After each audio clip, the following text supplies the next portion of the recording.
හොඳයි ශ්‍රද්ධාවන්ත පින්වත්නි අපි නිස්සරණවනේ පවත්වන 37 වන දුරස්ත භාවනා වැඩසටහනේ පළවෙනි ධර්ම දේශනාව සඳහායි සූදානම් වෙන්නේ. එහෙමනම් අපි සියලු දෙනාම ධර්ම දේශනාවට ඇහුම්කන් දීම සඳහා নমස්කාරය කියමු. නමෝ තස්ස භගවතෝ අරහතෝ සම්මා සම්බුද්දස්ස නමෝ තස්ස භගවතෝ අරහතෝ සම්මා සම්බුද්දස්ස නමෝ තස්ස භගවතෝ අරහතෝ සම්මා සම්බුද්දස්ස ඉදානන්ද බික්ඛු අරඤ්ඤගතෝ වා රුක්ඛමූලගතෝ වා ශුඤ්ඤාගාරගතෝ වා ඉති පටිසංචික්කති රූපං අනිච්ඡං වේදනා අනිච්චා සංඥා අනිච්චා සංඛාරා අනිච්චා විඥානං අනිච්ඡන්ති ඉතිමේසු පංචසු පාදානස්කන්ධේසු අනිච්චානුපස්සී විහෙරති අයං උච්චතානන්ද අනිච්ච සංඥාති. ශ්‍රද්ධාවන්ත පින්වත්නි, අපි මේ දිනවල නිස්සරණ වනයේ සාමාන්‍යයෙන් කෙරෙන ඒ නේවාසික භාවනා වැඩසටහන කෙරෙන්නේ නැති නිසා ඉතින් දැන් අපි දුරස්තව තමයි මේ කටයුතු කරගෙන යන්නේ. ඉතින් මේ පින්වුතුන් තම තමන්ගේ නිවෙස්වල ඉඳලා එතකොට මේ වැඩසටහන් වලට සම්බන්ධ වෙනවා.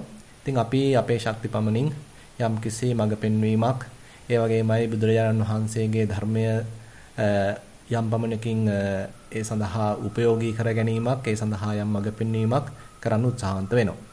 ඉතින් එතකොට අපි මේ කටයුත්තේදී ධර්ම දේශනාවකින් පමණක් සෑහීමකටපත් වෙන්නේ නැහැ. සාමාන්‍යයෙන් අපි භාවනා වැඩසටහනක් ආරම්භයේදී කරුණු කීපයක් මතක් කරගන්නවා. එකක් තමයි අපි ආරක්ෂා කරන සීලය.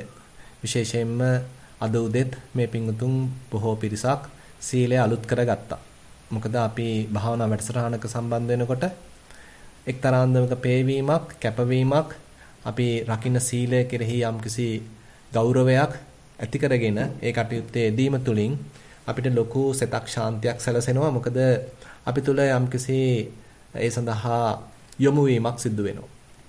කලින්ට වඩා මම දැන් මේ දවස් කීපය මගේ සීලයත් ආරක්ෂා කරගෙන ඒ සීලය මත පදනම් කළා සතර සතිපට්ඨාන ධර්මයන් දියුණු කරමින් යම්සි ආධ්‍යාත්මික ජීවිතයක් මේ වකවානුවේදී ගත කරන්න අවශ්‍යයි කියලා යම්කිසි පෙරහුරුවක් ලබනවා. ඒ පෙරහුරුව දිගට කරගෙන යනකොට ඒක අපේ ප්‍රතිපදාවක් බවට පත් වෙනවා. ඒ ප්‍රතිපදාවම තවදුරටත් කරගෙන යනකොට ඒ තුලින් යම්කිසි බුදුරජාණන් වහන්සේ පෙන්වන යම් එක පැත්තකින් කියනවා නම් ඒ ප්‍රතිපදාවේ අර්ථය පොඩ අපිට මුදුන්පත් වෙන්න පටන් ගන්නවා. ඒ නිසා අද අපි විශේෂයෙන්ම භාවනාව මූලික කරගෙන භාගතුන් වහන්සේ දේශනා කරපු ධර්ම කොටාසයක් තමයි මතක් කරගත්තේ. ඉතින් ඒ කොටසටත් අතරම මේ සීලය අතිශය වැදගත් වෙනවා. මොකද භාවනාවක් කරද්දී අපිට සීලය අමතක කරන්න බෑ. ඒකයි බුදුරජාණන් වහන්සේ කියන්නේ සීලං නිස්සාය සීලේ පතිට්ඨාය චත්තාරෝ සතිපට්ඨානේ ත්‍රිවිධේන භාවේ යාසි කියන එක්තරා අවස්ථාවකදී භික්ෂුන් වහන්සේ නමකට භාගතුන් වහන්සේ උපදෙස් දෙනවා. මහාන මේ සීලය මත පිහිටලා සීලය අසුරු කරමින් ත්‍රිවිධ ආකාරයකින් මේ සතර සතිපට්ඨාන ධර්මයන් දියුණු කරන්න කියලා බුදුරජාණන් වහන්සේ අවවාදයක් දෙනවා. ඒ නිසා අපි මේ භාවනා වැඩසටහනක් වුණාට විශේෂයෙන් මූලිකත්වයේ දීලා මේ ක්‍රියාත්මක කරගෙන යන්නේ සීලය අපිට අමතක කරන්න බෑ. සීලය මත පිහිටාගෙන සීලය හරියට අත්තිවාරමක් වගේ තබාගෙන තමයි මේ කටයුත්ත කරන්නේ. ඊළඟට බුදුරජාණන් වහන්සේ මතක් කරනවා ඒ තමන් වහන්සේ දේශනා කරපු ඒ ශ්‍රී සද්ධර්මයෙන් යම්සි මඟ පෙන්වීමක් ලබාගත යුතු බව. මොකද අපිට අවශ්‍ය නැහැ නැවතත් අලුතෙන් මේ රෝදේ හොයාගන්න.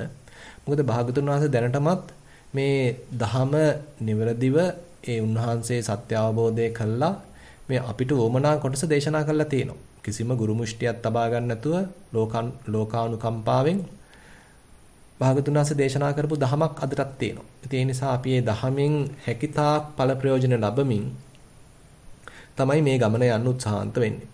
ඉතින් එතකොට ඒ කටයුත්තේදී අපි විවිධාකාර සූත්‍ර ඉස්සරහට ගනිමින් ඒ විවිධාකාර සූත්‍ර වලින් යම් මඟ පෙන්වීම් ලබා ගනිමින් ඒවෙන් ඉගෙන ගන්න දෙන දේවල් හොඳින් මතු කර ගනිමින් අපේ භාවනා කටයුත්තට පුළුවන් තරම් ඒ බුදුරජාණන් වහන්සේගේ මඟ පෙන්වීම යොදා ගන්න උත්සාහන්ත වෙනවා.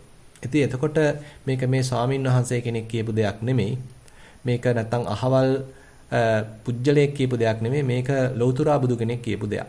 ඒ නිසා අපි පුළුවන් තරම් උත්සාහන්ත වෙනවා සූත්‍ර පිටකයෙන් විවිධ සූත්‍ර උපුටා දක්වමින් ඒ බුදුරජාන් වහන්සේ පෙන්වපු මාර්ගයේම අපි හැකිතාක් නිවරදිව ගමන් කරන්න. එතකොට සුතමේ ඥානයකින් ලොකු ප්‍රයෝජනයක් අපිට ලබන්න පුළුවන්. ඒ නිසා බුදුහාමුදුරුවෝ කියනවා මේ සුත අනුග්‍රහිතයත් අපිට අවශ්‍යයි කියලා. අන්නේ සුත අනුග්‍රහිතය. එහෙම නැත්නම් දහමකට සවන් දීලා භාගතුන් වහන්සේගේ දහම අන්තර්ගත වෙන පොතක් පරිශීලනය කළා. ඒ අපි ලබා ගන්නා ඒ සුතමේ ඥානය මෙතෙන්ද සුත අනුග්‍රහිතයක් බවට පත් වෙනවා. ඒ තුලින් අපිට අපේ ගමනට ලොකු රුකුලක් මඟ පෙන්වීමක්, දිරිගැන්වීමක් සිද්ධ වෙනවා. ඊට පස්සේ බුදුරජාණන් වහන්සේ පෙන්නනවා මේ කොයි කටයුත්ත තිබුණත් අපි අපේ ගමන යනකොට සමහර වෙලාවට අත්වැරදීම් සිද්ධ වෙන්න පුළුවන්. සමහර වෙලාවට අපි නොදන්නා කරුණු කාරණා සිද්ධ වෙන්න පුළුවන්. අපි තේරුම් ගත්ත හරිද කියලා සමහර වෙලාවට අපේ හිතේ සැක පහළ වෙන්න පුළුවන්. ඉතින් මේ බඳු තැන්වලදී අපිට සිද්ධ වෙනවා සැක හැර දැනගන්න. මොකද සැක සහිතව යන්න බෑ මේ ගමන. විශේෂයෙන්ම භාවනා කරද්දී අපේ හිතේ සෑහෙන සැක දුරු වෙච්ච ගතියක්, විචිකිච්ඡාව පහ වෙච්ච ගතියක් අත්‍යවශ්‍යයි. එතකොට තමයි අපි 100%ම යොදන්නේ. එතකොට තමයි අපි මුළු හදින්ම භාවනාවේ නිරත වෙන්නේ. එතකොට තමයි අපි මේ ප්‍රතිපදාව මුළු හදින්ම ක්‍රියාත්මක කරන්නේ. ඒ නිසා ඒ සාකච්ඡාවකින් අනුග්‍රහ කරන්න කියලා බුදුරජාණන් වහන්සේ කියනවා.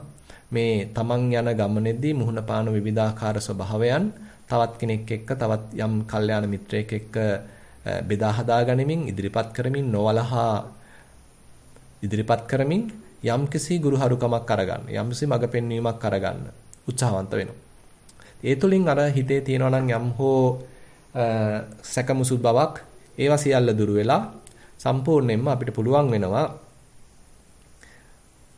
සැක දුරු කරගෙන නිවැරදි ඒකායන මාර්ගයක නැත්නම් ඍජු මාර්ගයක ඉදිරියට ගමන් කරන්න අවස්ථාව සැලසෙනවා.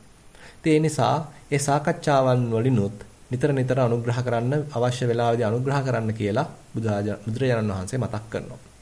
ඉතින් එතකොට මේ සීලයෙන්, සුතයෙන්, සාකච්ඡාවෙන් අනුග්‍රහ ලැබමින් තමයි සමත විපස්සනා කියන මෙන්න මේ භාවනාව අපි දියුණු කරගෙන යන්නේ. සමතයෙන් අපේ හිතේ යම්කිසි ඒකාග්‍රතාවයක්, නීවරණ යටපත් කිරීමක් සිදු වෙනවා.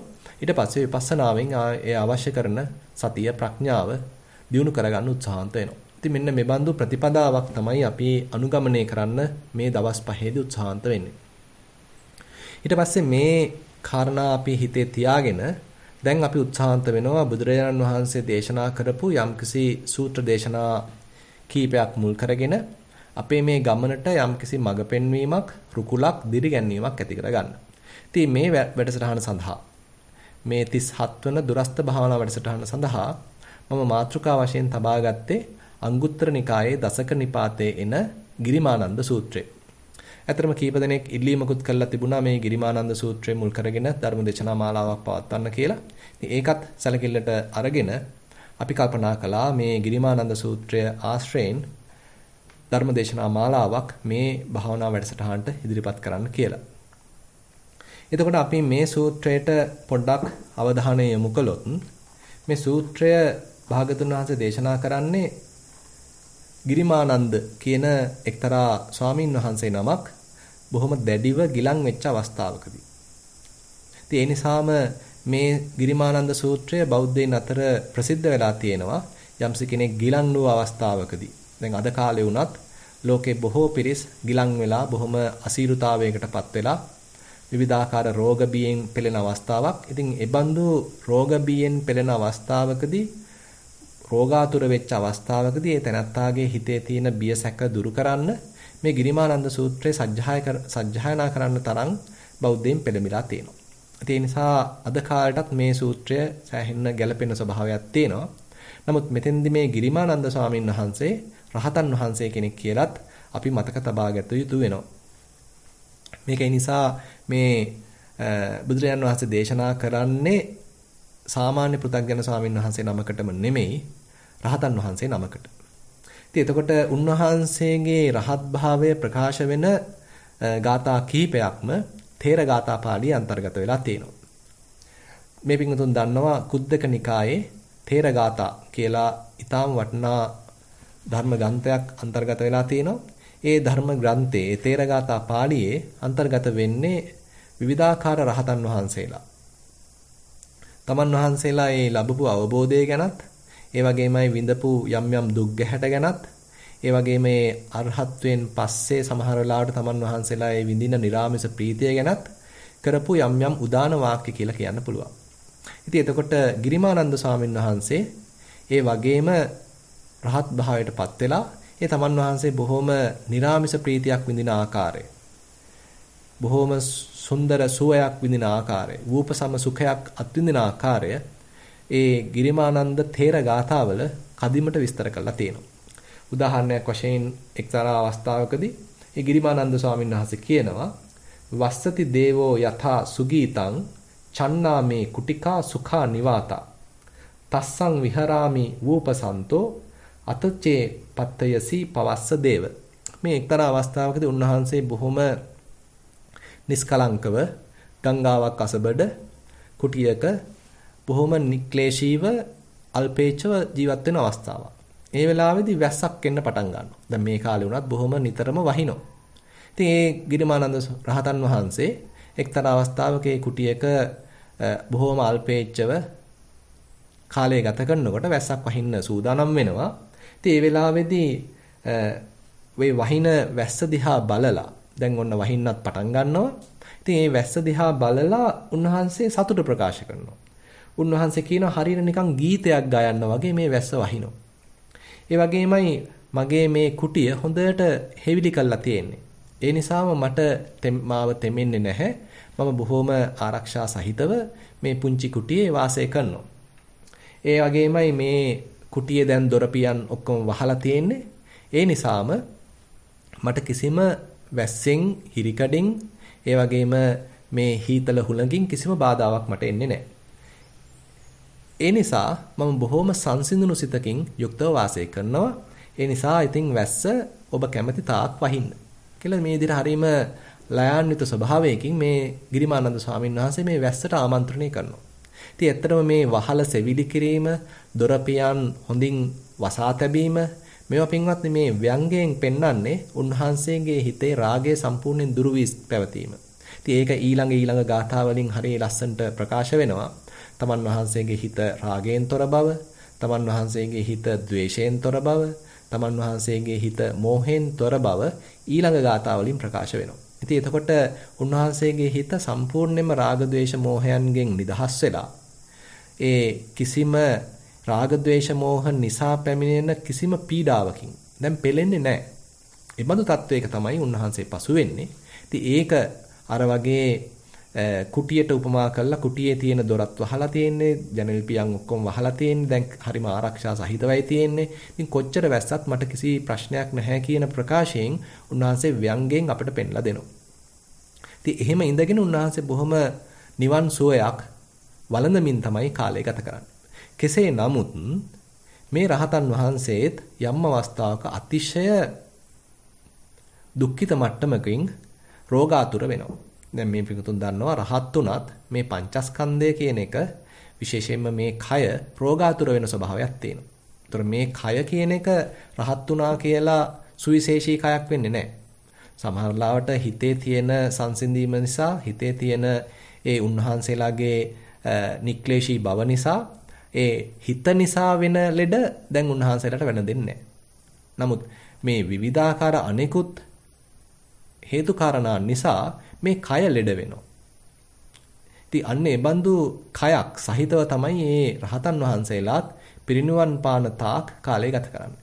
උන්වහන්සේලා ඇත්තටම දැන් ක්ලේශ පරිනිර්වාණයෙන් පිරිනිවන් පාලා ඉන්නේ. එහෙම නැත්නම් අපි කියනවා මේ ස්කන්ධ පරිනිර්වාණයක් තාම වෙලා නැහැ. නමුත් ක්ලේශ පරිනිර්වාණයක් දැන් සිද්ධ වෙලා තියෙනවා. තාම මේ ස්කන්ධ පංචකය පරිහරණය කරනවා. එතකොට මේ රූපයට විශේෂයෙන්ම ශරීරයට විවිධාකාර දුක්ඛම් කටළු වලට මුහුණ පාන්න සිද්ධ වෙනවා, රෝගාතුර වෙනවා. ඉතින් අන්න ඒ බඳු අවස්ථාවක් තමයි දැන් මේ ගිරිමානන්ද ස්වාමීන් වහන්සේට සිද්ධ වෙලා තියෙන්නේ. කෙසේ නමුත් මේ ගිරිමානන්ද ස්වාමීන් වහන්සේ දැන් බොහොම දුක්ඛිතව ඒ වගේ ලෙඩ වෙලා බොහොම අසාධ්‍යව කාලය ගත කරනවා කියලා ආනන්ද ස්වාමීන් වහන්සේ දැනගන්නවා. ආනන්ද ස්වාමීන් වහන්සේ මොකද කරන්නේ? බුදුරජාණන් වහන්සේ ගාවට ගිහිල්ලා වැඳලා ආරාධනා කරනවා භාග්‍යතුන් වහන්සේට ඒ ගිරිමානන්ද ස්වාමීන් වහන්සේ කෙරෙහි අනුකම්පාවෙන් උන්වහන්සේව බැහැ දකින්න වඩින්න කියලා. ආයස්මා භන්තේ ගිරිමානන්දෝ ආබාධිකෝ හෝති දුක්ඛිතෝ බාල්හ ගිලානෝ. ස්වාමීනි ආනන්ද මේ ගිරිමානන්ද ආයුෂ්මතුන් වහන්සේ ඒ ස්වාමීන් වහන්සේ බොහෝම දුක්ඛිත මට්ටමකටපත් වෙලා තියෙනවා. බෙහෙවින් අසාධ්‍ය අන්දමින් රෝගාතුර වෙලා තියෙනවා. සාදු බන්තේ භගවා යේනායස්මා ගිරිමානන්දෝ තේන උපසංකමතු අනුකම්පං උපාදායාති. ඒ නිසා භාග්‍යවතුන් වහන්සේ ඒ ගිරිමානන්ද ස්වාමීන් වහන්සේ කෙරෙහි අනුකම්පාවෙන් උන්වහන්සේ වාසය කරන තැනට වැඩ සිටින තැනට වැඩම කරන සේක්වා කියලා මේ ආනන්ද ස්වාමීන් වහන්සේ භාග්‍යවතුන් වහන්සේගෙන් ඉල්ලීමක් කරනවා. දැන් මෙතෙන්දී ඇතම් අවස්ථාවන් තියෙනවා මේ වගේ බුදුරජාණන් වහන්සේට යම් යම් ආරාධනා ලැබුණාම ආනන්ද ස්වාමීන් වහන්සේගෙන් වෙන්න පුළුවන්. එහෙමත් නැත්නම් ඒ යම්කිසි රෝගාතුර ස්වාමීන් වහන්සේ කෙනෙක්ව බලා ගන්නා වෙනත් ස්වාමීන් වහන්සේ කෙනෙක් ඇවිල්ලා කරපු ආරාධනාවක් වෙන්න පුළුවන්. මේ විදිහට බොහොම ඔත්පලව ඉන්න ස්වාමීන් වහන්සේ කෙනෙක් හෝ ගිහි පුජ්‍යලයක් ගැන උපාසකයෙක් උපාසිකාවක් ගැන යම්කිසි ප්‍රකාශයක් කරාම භාග්‍යවතුන් වහන්සේම ඒ ස්ථානයට වැඩම අවස්ථාවක් තියෙනවා. දැන් මේ අවස්ථාවේදී හැබැයි එහෙම බුදුරජාණන් වහන්සේ වැඩම කරන්නේ නැහැ. බුදුරජාණන් වහන්සේ වැඩම කරන්නේ නැතුව බුදුරජාණන් වහන්සේ යම් ධර්ම කොටාශයක් ආනන්ද ස්වාමීන් වහන්සේට උගන්වනවා. උගන්වලා ආනන්ද ස්වාමීන් වහන්සේට කියනවා ඔබ වහන්සේ ගිහිල්ලා ඔය ආයුෂ්මතුන් ගිහිල්ලා ගිරිමානන්ද ස්වාමීන් වහන්සේට මම මේ ප්‍රකාශ කරපු දේ මෙන්න මේ ධර්ම කොටාශය ගිරිමානන්ද ස්වාමීන් වහන්සේට දේශනා කරන්න. ඒක අහන ගිරිමානන්ද ස්වාමීන් වහන්සේ අනිවාර්යෙන් මේ රෝගයෙන් සුවපත් වෙනවා. දැන් එතකොට බුදුරජාන් වහන්සේ ඒ තමන් වහන්සේගේ සර්වඥතා ඥාණයෙන් දැකලා තමයි ප්‍රකාශ කරන්නේ. ඒ කියන්නේ උන්වහන්සේ තේරුම් ගන්නවා මේ වැඩේට මං යන්න අත්‍යවශ්‍ය නැහැ. මේ කාරණා ටික හොඳින් තේරුම් ගත්තනම් ඒ කාරණා හරහා යම්කිසි ධර්මමය ශක්තියක් උපදවා ගත්තනම් දැනට මේ ගිරිමානන්ද ස්වාමීන් වහන්සේට වැළඳිලා තියෙන රෝගයෙන් මිදෙන්න එතන හැකියාව තියෙනවා කියන එක භාග්‍යවතුන් වහන්සේ දැකලා තමයි මෙන්න මේ දස සංඥාවන් ආනන්ද ස්වාමීන් වහන්සේට උගන්වන්නේ. ඒතර ධර්මයේ තියෙන ශක්තියක් තමයි මතු කරන්නේ. ඒ ධර්ම ශක්තිය ගිරිමානන්ද ස්වාමීන් වහන්සේ තුල උපදවා ගන්න ඒතර බුදුරජාන් වහන්සේ උදව් කරනවා. මොකද උන්වහන්සේ දැනටමත් රහතන් වහන්සේ නමක්. ඒ නිසා වඩපු දහමක් තියෙනවා, දියුණු කරපු බොජ්ජංගාදී ධර්මයන් තියෙනවා. නමුත් අර කායික රෝග තත්ත්වය නිසා ඒවැයේ තියෙන ශක්තිය දැන් උපදවා ගන්න බැරි මට්ටමකට තමයිපත් වෙලා තියෙන්නේ. ඒ නිසා යම්කිසි බාහිරින් උපකාරයක් අවශ්‍ය වෙනවා. ඒවා මතක් කර දීමක් අවශ්‍ය වෙනවා. උන්වහන්සේගේ හිතේ පොඩ ඒ ධර්ම ශක්තිය උපදවා ගන්න. අන්නේ ධර්ම ශක්තිය උපදින්න ටික ටික හිත සුවපත් වෙන්න කයත් සුවපත් වෙන්න පටන් ගන්නවා. හිත තුල ධර්ම ශක්තියක් ගොඩනගෙන්න කයත් සුවපත් වෙන්න පටන් ගන්නවා. ඉතින් මෙන්න මේ බඳු ස්වභාවයක් තමයි එතකොට මේ සූත්‍රය පුරාවට දකින්න ලැබෙන්නේ. දැන් ඔන්න බුදුරජාණන් වහන්සේ මේ ආනන්ද ස්වාමීන් වහන්සේට මේ දස සංඥාවන් උගන්වනවා. සචේකෝ ත්වං ආනන්ද ගිරිමානන්දස්ස බික්ඛුනෝ උපසංකමිත්වා දස සංඥා භාසෙයි යාසි. එහෙමනම් ආනන්ද ඔය ආයුෂ්මතුන් ගිහිල්ලා මේ ගිරිමානන්ද ස්වාමීන් වහන්සේ ගාව මෙන්න මේ සංඥා 10 ප්‍රකාශ කරන්න. ඨානංකෝ පනේතං විජ්ජතියං ගිරිමානන්දස්ස බික්ඛුනෝ දස සංඥා සුත්වා සෝ ආබාධෝ ඨානසෝ පටිසම්බෙය්‍ය. මේ දස සංඥාවන් ශ්‍රවණය කරන ඒ ගිරිමානන්ද ස්වාමීන් වහන්සේගේ ඒ රෝගාතුර භාවය එතනම අතුරුදහන් වෙලා යනවා. එතනම සංසිඳිලා යනවා. ඉතින් ඒකාතකින් අපිට තේරෙනවා එතකොට මේ දහමේ කතරම්නම් ශක්තියක් තියනවාද කියලා. ඉතින් මේ අවස්ථාවේදී විතරක් නෙමෙයි තවත් අවස්ථා ගණනාවක් තියෙනවා. බුදුරජාණන් වහන්සේම ගිහිල්ලා ඇතැම් වෙලාවට බොජ්ජංග ධර්මයන් දේශනා කරනවා. මේ පිංගුතුන් අහලා ඇති මේ මහා කාශ්‍යප මහරහතන් වහන්සේත් බොහොම දැඩිව ගිලන් වෙනවා. ඒ වෙලාවේදී බුදුරජාණන් වහන්සේ ඒ කාශ්‍යප මහරහතන් වහන්සේ වැඩම කරලා ඉන්න තැනට වැඩම කළා බොජ්ජංග ධර්මයන් දේශනා කළා. ඒ කෙරෙහි උන්වහන්සේගේ හිතේ ධර්මමය ප්‍රීතියක් ධර්මමය ශක්තියක් ගොඩනගනවත් එක්කම උන්වහන්සේ ඒ රෝගාතුර භාවයෙන් අත මිදෙනවා. ඒ වගේමයි තවත් අවස්ථාවකදී බුදුරජාණන් වහන්සේ මුගලන් මහරහතන් වහන්සේ ඔත්පොළ වැඩ සිටිද්දී බොහෝම ගිලන්ව අසාධ්‍යව වැඩ සිටිද්දී උන්වහන්සේ ගාවටත් වැඩම කළා. ඒ වගේමයි බොජ්ජංග ධර්මයන් දේශනා කරනවා. ඒක අහපු ඒ තුලින් ධර්ම ශක්තියක් උපදවාගත්තු ඒ මුගලන් මහරහතන් වහන්සේත් ඒ වැළඳලා තිබිච්ච රෝගයෙන් සුවපත් වෙනවා. ඉතින් ඒ තියා භාගතුන් වහන්සේමත් එක්තරා අවස්ථාවකදී රෝගාතුරව බොහොම ගිලන්ව ඉන්න අවස්ථාවේදී උන්වහන්සේව බලන්න ආපු මහා චුන්ද ස්වාමීන් වහන්සේට භාගතුන් වහන්සේම ආරාධනා කරනවා චුන්ද මේ බොජ්ජංග ධර්මයන් දේශනා කරන්න කියලා. ඒතර භාගතුන් වහන්සේ දන්නවා මේ බොජ්ජංග ධර්මයන්ගේ එමත් නැත්නම් මේ බඳු මේ දස සංඥාවන්ගේ ඒ තියෙන ධර්මමය ශක්තිය විශේෂයෙන් මේ දහමක් වඩපු කෙනෙකුට ඒ තුලින් උකහා ගන්න පුළුවන් ඒ ධර්මමය ශක්තිය තව තමන්ගේ හිතේ පිරිසුදු බව වර්ධනය කරගෙන ඒ තුලින් මතු කර ගන්න පුළුවන් ධර්මමය ශක්තිය උන්වහන්සේලා දන්නවා. ඒ තුලින් මතු කර ගන්න පුළුවන් චිත්ත ශක්තිය උන්වහන්සේලා දන්නවා. ඒ නිසාම මෙන්න මේ ධර්මමය ශක්තිය, චිත්ත ශක්තිය ඒ තමන්ගේ කය සුවපත් කර ගන්නත් භාවිතා කරපු බවක් ඒතර මේ සූත්‍ර අනුසාරයෙන් අපිට හිතා ගන්න පුළුවන්. දැන් එතකොට බුදුරජාණන් වහන්සේ මෙන්න මේ දස සංඥාවන් ආනන්ද ස්වාමීන් වහන්සේට කියලා දෙනවා. ඉතින් අපි බලමු මේ දස සංඥාවන්ගෙන් අද මේ පළවෙනි සංඥාව සම්බන්ධයෙන්. පළවෙනි සංඥාව තමයි පින්වත්නි අනිච්ච සංඥා. එතකොට මේ අනිච්ච සංඥාව ගැන කියවෙන ඒ කොටස තමයි මම අද මාතෘකා වශයෙන් තබා ගත්තේ. ඉදානන්ද බික්කු අරඤ්‍ය ගතෝවා රුක්ක මූල ගතෝවා ශුඤ්ඤාගාර ගතෝවා ඉති පටි සංචික්ඛති. මේ යම්කිසි භික්ෂුන් වහන්සේ නමක් සංසාරයේ බය දක්නා සුළු වූ යම්කිසි යෝගාවචරයෙක් රුක් මුල ආරණ්‍යයකට ගිහිල්ලා රුක් මුලකට ගිහිල්ලා එමත් නැත්නම් ශුඤ්ඤාගාරයකට ගිහිල්ලා මෙන්න මේ ආකාරයෙන් හොඳින් විමසා බලනවා. ඉති පටි සංචික්ඛති. මෙන්න මේ ආකාරයෙන් ඊටාම හොඳින් මේ දේ විමසලා බලනවා. මොකද්ද? රූපං අනිච්චං වේදනා අනිච්චා සංඥා අනිච්චා සංඛාරා අනිච්චා විඥානං අනිච්ඡanti. එතකොට මේ ස්කන්ධ පහ ගැන තමයි විමසලා බලන්නේ. ඉතිමේසු පංචසුපාදානස්කන්ධේසු අනිච්චානුපස්සී විහෙරති. එතකොට මේ උපාදානස්කන්ධයන් පහ කෙරෙහි එක්තරා අන්දමකින් අනිත්‍ය සංඥාවක් වඩමින් වාසය කරනවා. දැන් පින්වත්නි මේ ගිරිමානන්ද සූත්‍රයේ මේ දස සංඥාවන් පෙළගස්වලා තියෙන්නේ ක්‍රමානුකූල පිළිවෙලකට නෙමෙයි.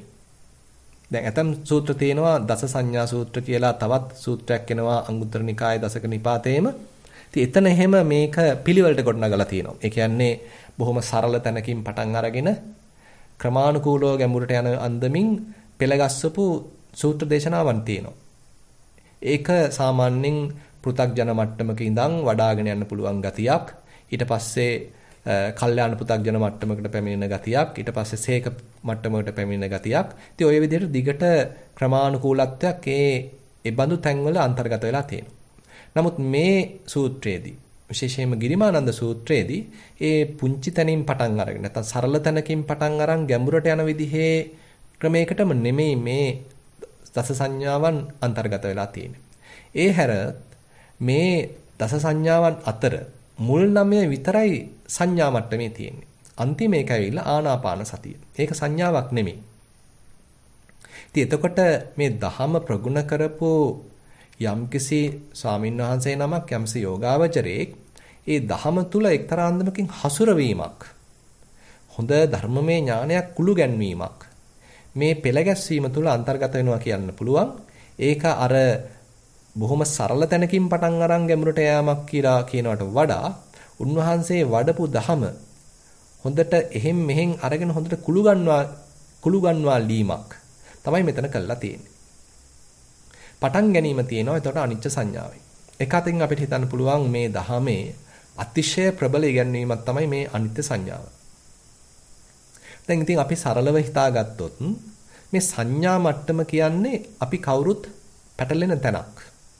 මොකද අපි සාමාන්‍යයෙන් දෙයක් දිහා දකිනකොට, රූපයක් දිහා දකිනකොට, සද්දයක් අහනකොට, ගඳක් සුවඳක් බලනකොට, රසක් බලනකොට, ස්පර්ශයක් ලබනකොට අපිට හිතෙන්නේ මේක නිට්ටයයි කියලා. අපිට හිතෙන්නේ මේක තව කාලයක් තියෙයි කියලා. අපි තුමු අපි යම්සි කෙනෙක් දිහා බලනවා. ඉතින් යා එතකොටම දකින්නකොටම යා කෙනෙක් වෙලා ඉවරයි.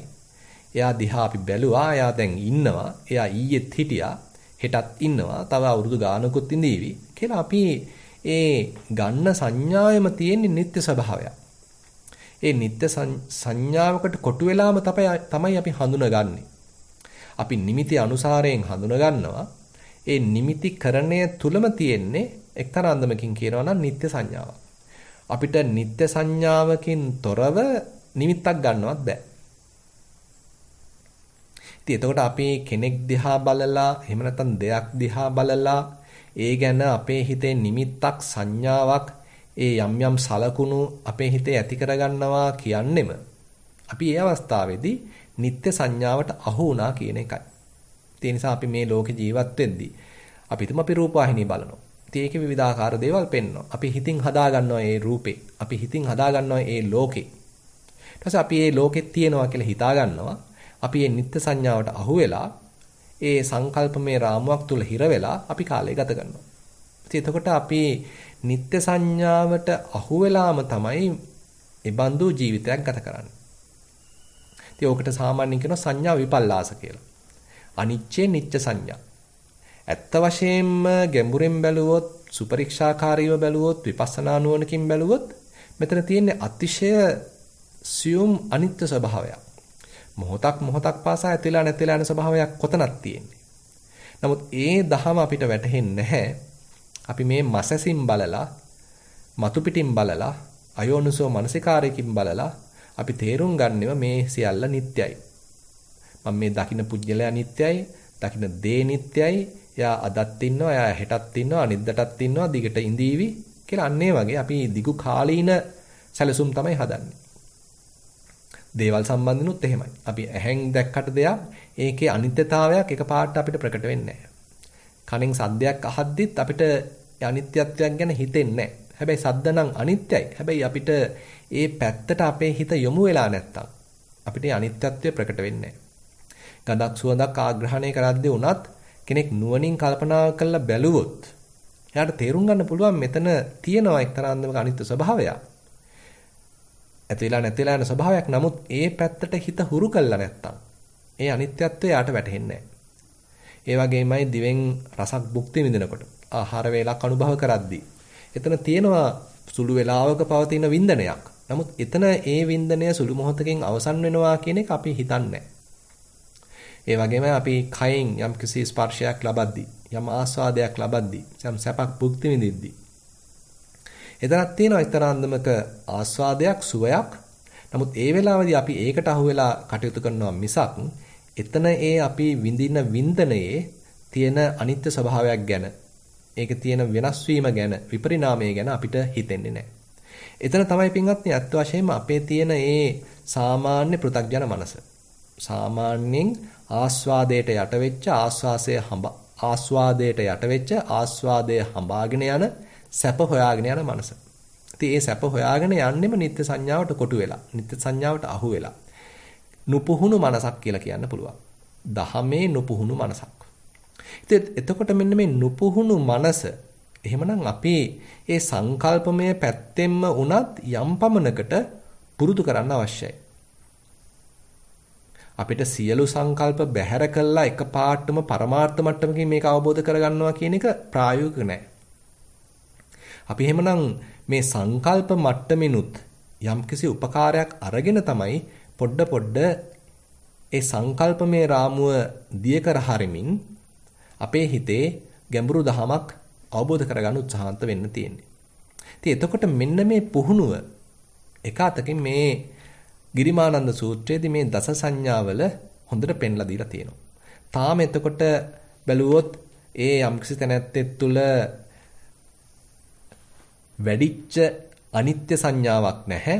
එහෙම නැත්නම් වැඩුණ අනිත්‍යත්වයේ පිළිබඳ ගැඹුරු අවබෝධයක් නැහැ. එයා හිතන්නෙම සියල්ල නිට්ටයයි කියලා. එයා දකින්නෙම නිට්ටය ස්වභාවයකින්, අහන්නෙම නිට්ටය ස්වභාවයකින්, රස විඳින්නෙම නිට්ටය ස්වභාවයකින්. අන්න ඒ බඳු නුපුහුණු මනසක්.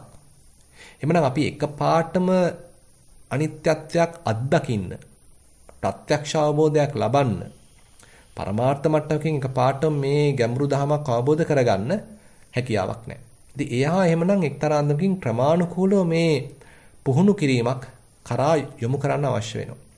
මෙන්න මේ පුහුණු කිරීම මෙන්න මේ යොමු කිරීම ඒ හිතේ තියෙන විපල්ලාස දුරු කළා හිතේ තියෙන විකෘති සංඥාවන් අයින් කළා ඒ වෙනුවට නිවැරදි සංඥා රෝපණය කිරීම තමයි එහෙමනම් මේ දස සංඥාවන්ගෙන් මතු කළා දෙන්නේ. අපේ හිතේ තියෙන නිච්ච සංඥාව කියන වැරදි ඒ විපල්ලාස මට්ටම එහෙම නැත්නම් නිච්ච සංඥාව කියන ඒ විකෘති අවබෝධය වැරදි අවබෝධය අයින් කළා ඒ වෙනුවට ඔන්න දැන් අපි රෝපණය කරන්න හදනවා අනිච්ච සංඥාවක්. කාලාන්තරයක් තිස්සේ පුරුදු කළා තියෙන්නෙම නිත්‍ය සංඥාවක්. දකින්න දේ, ඇහෙන දේ මේ හැම දෙයක් කෙරෙහිම නිත්‍යත්වයකින් බලන ගතියක් තමයි අපි පුරුදු කරලා තියෙන්නේ. එහෙනම් දැන් ඒ පැත්ත පොඩ දුර්වල කරලා ඒ වෙනුවට ඒ නිත්‍ය සංඥාව අනිත්‍ය සංඥාවෙන් ප්‍රතිස්ථාපනය කරන්න උත්සාහන්ත වෙනවා. ඉතින් එහෙමනම් ඒ මූලික කටයුත්ත එක්තරා අන්දමකින් කියනවා නම් සුතමේ ඥානයක් කියලා කියන්න පුළුවන්. මේ බුදු කෙනෙක් කියන දහමක් අපි එතකොට අහලා තියෙනවා. භාගතුන් වහන්සේගේ දහමක් අපිට ඇහිලා තියෙනවා. ඒ ඇහිමම ඒ සුතමේ ඥාණයම ලොකු චින්තාමය ප්‍රඥාවක් අපේ හිතේ අවදි කරනවා. අපි ඊළඟට හිතලා බලනවා ඇත්තද කියලා අපිත් නිකන් හිතලා බලනවා. හිතින් විමසීමක් කළා බලනවා. තාම හැබැයි අත්දැකලා නැහැ. බුදු කෙනෙක් අනිත්‍යත්වය ගැන ප්‍රකාශ කරන ඒ දහම අපි පොඩ්ඩක් හොයලා බලනවා. ඉතින් බුදු කෙනෙක් කියනවා මේ රූපයක් අනිත්‍යයි, වේදනාවන් අනිත්‍යයි, සංඥාවන් අනිත්‍යයි, සංස්කාරයන් අනිත්‍යයි, විඥාන අනිත්‍යයි කියලා යම්කිසි දහමක් දේශනා කරලා තියෙනවා. ඉතින් අපිට සමහර ලාවට අහඹු ලෙස මේ දෙයක් අහන්න හම්බ වෙනවා. ඉතින් අපි හිටියේ වෙන ලෝකෙක. අපි හිටියේ හිතින් හදාගත්ත ලෝකෙක. සංකල්ප ලෝකෙක පැටලලා අපි හිටියේ. නමුත් යම් හෝ හේතුවක් කරහා යම් හෝ කල්යාණ මිත්‍ර ඇසුරක් කරහා යම් හෝ පරණ පිනක් පළ දීලා අපිට ඔන්න මේ බුදු කෙනෙක්ගේ දහමක් අහන්න ලැබෙනවා. ඒ අහපු දහම අපි තුල එක්තරා අන්දමකින් පුංචි වෙනසක් ඇති කරනවා. අපේ තිබිච්ච ඒ සංඥා විපල්ලාසය අනිච්චේ නිච්ච සංඥා කියන ඒ සංඥා විපල්ලාසය මේ ලෝකේ තියෙන ෂණභංගුර වූ අතිශය අනිස්තිර වූ ස්වභාවයක් අත්දකින්නවා වෙනුවට තේරුම් ගන්නවා වෙනුවට අවබෝධ කරගන්නවා වෙනුවට අපි ගාව තිබිච්ච ඒ සම්පූර්ණ අවිද්‍යාවෙන් වැහිච්ච ඒ නිත්‍ය සංඥාව වෙනුවට දැන් ඔන්න පොඩ්ඩක් මේ බුදු කෙනෙක් මෙහෙම දේශනා කළා තියෙනවා. සියලු රූපයන් අනිත්‍යයි කියලා දේශනා කළා තියෙනවා. සියලු වේදනාවන් අනිත්‍යයි කියලා දේශනා කළා තියෙනවා. සියලු සංඥාවන් අනිත්‍යයි කියලා දේශනා කළා තියෙනවා. සියලු සංස්කාරයන් අනිත්‍යයි කියලා දේශනා කළා තියෙනවා. සියලු විඥානයන් අනිත්‍යයි කියලා දේශනා කළා තියෙනවා කියලා පුංචි දහමක් ගැඹුරු දහමක් අපිට එහෙමනම් අහන්න හම්බ වෙනවා. ඔන්න ඔය අන්දමින් පින්වත්නි අපේ හිතේ මේ දහම කෙරෙහි පොඩ්ඩක් විමසන්න. මේ කියන කතාව ඇත්තද? මේ කියන දේ ඇත්ත වෙන්න පුළුවන්ද කියලා එහෙනම් අපි පොඩ්ඩක් දැන් ඔන්න විමසා බලනවා. ඊට පස්සේ අපි හිත මේට පෙරලලා බලනවා, තවත් සූත්‍රයක් එක ගලපලා බලනවා. ඉතින් මේ අන්දමින් අපි එක්තරා අන්දමකින් අපේ හිතේ අර මුල් බැසගෙන තිබිච්ච නිත්‍ය සංඥාව වෙනුවට දැන් මෙන්න මේ අනිත්‍ය සංඥාව ගැන පුංචි විපරමක් කරන්න උත්සාහන්ත වෙනවා. ඒතකොට මෙන්න මේ අපේ තිබිච්ච වැරදි අවබෝධය වෙනුවට නිවැරදි සංකල්පයක් දැනට පාවිච්චි කිරීම. නැත්තම් වැරදි සංකල්පනා වෙනුවට වැරදි සංකල්ප වෙනුවට නිවැරදි සංකල්පයක් හිතේ රෝපණය කිරීම එහෙමනම් අපිට මුලින්ම කරගන්න සිද්ධ වෙනවා. හැබැයි මේ තාම අනිත්‍යත්වය අත්දැකලා නෙමෙයි. තාමත් ප්‍රත්‍යක්ෂ අවබෝධයක් ලැබලා නෙමෙයි. මේක මේ සුතමේ ඥානයක්. මේක මේ චින්තාමේ ඥානයක්. බුදු කෙනෙක්ගේ දහමක් ඇහිීම නිසා ආපු මතු පිට තියෙන අවබෝධයක්. බුදු කෙනෙක්ගේ දහමක් අහලා ඒ ගැන පොඩ්ඩක් තර්කානුකූලව හිතලා බලලා ඒ තුලින් ඇති කරගත්ත මතු පිට ඥානයක්. දැන් පින්වත්නි මෙතන ඊටාම වටිනා වචනයක් කියනවා ඉතිපටි සංචික්කති කියලා. දැන් ටික ටික අපි මේ මතු පිට ඥානය ඊට පස්සේ ප්‍රත්‍යක්ෂ ඥානයක් දක්වා අරගෙන යන්න උත්සාහන්ත විය යුතුයි. එහෙම නැතුව මේවා නිකන් කටපාඩම් කරා කියලා අපි මේවා දැනගෙන විභාගෙට ලිව්වා කියලා අපි දන්නවයි කියලා පෙන්නවා කියලා මේ තුල ප්‍රත්‍යක්ෂ අවබෝධයක් ඇති වෙන්නේ නැහැ. එහෙනම් ප්‍රත්‍යක්ෂ අවබෝධයක් දක්වා මේ අනිත්‍ය සංඥාව දියුණු කරන්න එhmenan අපි උත්සාහවන්ත විය යුතුයි. මුලදී අර වගේ අපි හිටිය ඒ සංකල්ප ලෝකයෙන් අයින් වෙන්න, తాවකාලිකව හෝ ඒකෙන් පුංචි වෙලාවක් හෝ අයින් වෙන්න, කෙටි කාලයක් හෝ අයින් වෙන්න අපි මේ නිවැරදි සංඥාව අපේ හිතේ රෝපණය කරගන්නවා. අපි ටිකක් හිතා ගන්නවා ඕවා අනිත්‍ය තමයි කියලා අපිට තේරෙන මට්ටමකින් අපි හිතා ගන්නවා. ඉතින් සමහර ලාවට ඒක තේරෙන්නේත් මුලදී සංකල්පමය මට්ටමකින්මයි. ඉතින් අපි හිතනවා අපේ මුතුන් මිත්තෝ කාලයක් ඉඳලා මැරලා ගියා. අපේ අතීතයේ තිබිච්ච ශ්‍රී විභූතිය කාලයක් තිබිලා නැති වෙලා ගියා. ඒ බුදුරජාණන් වහන්සේලා, පසේ බුදුරජාණන් වහන්සේලා, රහතන් වහන්සේලා, ඒ උන්වහන්සේලාත් වගේ උත්තමීන් වහන්සේලාත් කාලයක් ඉඳලා පිරිනුවන් පාලා ගියා. ඉතින් අපි ගැන කවර කතාවද කියලා එක්තරා අන්දමකින් අපි මේ අපිට තේරෙන අන්දමකින්, තේරෙන මට්ටමකින්, සංකල්පමය මට්ටමකින්, සම්මුති මට්ටමකින් මේ අනිත්‍යත්වය ගැන යම්කිසි හැඟීමක් ඇති කරගන්නවා. ඉතින් මේ හැඟීම තමයි දැන් පොඩ වර්ධනය වෙවි, සූක්ෂම වෙවි අපි කරා පැමිණෙන්නේ. ඊට පස්සේ එහෙමනම් අපි ඊට වඩා ගැඹුරකින් මේ අනිත්‍යත්වය සාක්ෂාත් කරගන්න. මෙන්න මේ අනිත්‍ය ලක්ෂණය අපිම අවබෝධ කරගන්න උත්සාහන්ත විය යුතුයි. ඒක පොතින් පතින් බලලම කරන්න බෑ. ඒක බණ අහලා කරන්න බෑ. ඒක අපිම අපේ හිතේ සමාධියක් හදාගෙන, ඒකාග්‍රතාවයක් හදාගෙන, ඒ ඒකාග්‍රතාවය මොහොතක් පාසා එතන මතුවෙන සංස්කාර ධර්මයන් කෙරෙහි යොමු කරමින් ඒවයේ යථා ස්වභාවය තේරුම් ගනිමින්ම ඇති කරගත යුතු අවබෝධයක් වෙනවා. ඉතින් ඒ කාරණාව තව ටිකක් විස්තර කෙරෙනවා ඛණ්ඩ සංයුත්තේ එන අනිච්ච සංඥා සූත්‍රයේ. මේ ස්කන්ධයන් ගැන ප්‍රකාශ කළා, දේශනා කළා තියෙන දේශනා රාශියක් ඒක රාශී කළා තියෙනවා ඛණ්ඩ සංයුත්තේ. එතන එනවා ඊටාම වටිනා සූත්‍රයක් අනිච්ච සංඥා සූත්‍රය කියලා. ඉතින් අපි මේ කතා කරන අනිච්ච සංඥාව ගැනම භාගතුන් වහන්සේ විවිධාකාර අන්දමින් වර්ණනා කරපු සූත්‍රයක් තමයි මේ අනිච්ච සංඥා සූත්‍රය. ඉතින් ඒකේ අතිශය ප්‍රබල ආනිසංස මේ අනිච්ච සංඥාව ප්‍රගුණ කිරීම තුලින් ලැබෙන බව බුදුරජාණන් වහන්සේ දේශනා කරනවා.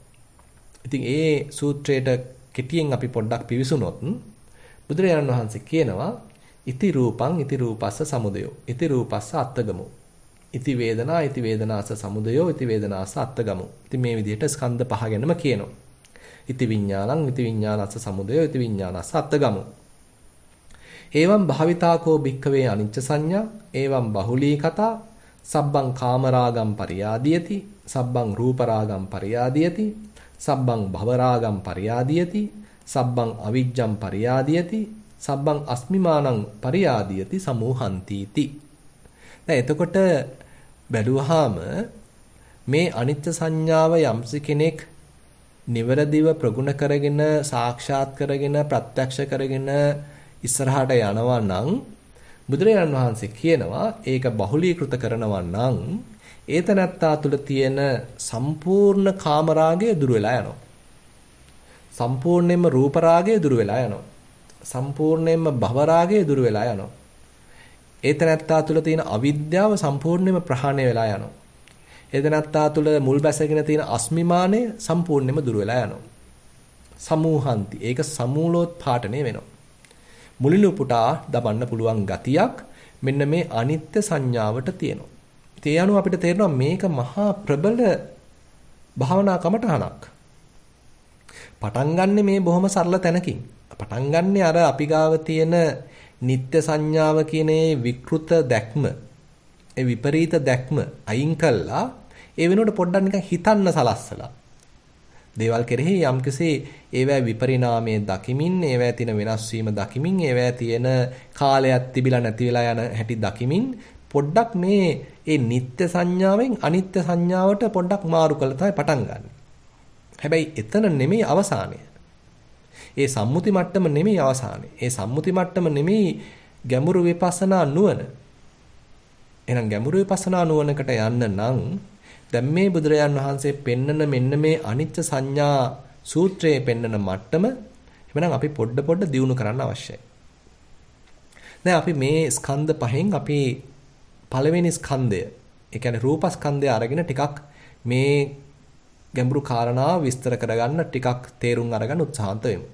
පින්වත්නි අපි හිතමු යම්සි යෝගාවචරයෙක් සක්මන් භාවනාවේ නිරත වෙනවා.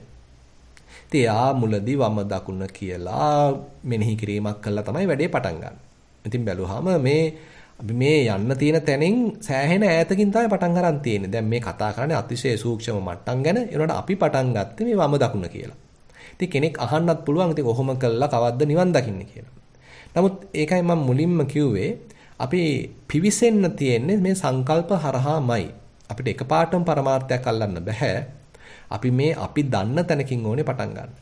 ඒතර අපේ හිත අතීතයට දුවනවා, අනාගතයට දුවනවා, විවිධාකාර කතන්දර ගොතනවා, චිත්‍රපටි හදනවා, දවල් හීන පෙන්නනවා. ඉතින් මෙහෙම චරිතයක් තමයි අපේ තියෙන්නේ. මෙහෙම කිසිම චාරයක් නැති හිතක් තමයි අපිට තියෙන්නේ. පටන් ගන්න අපි එතනින්.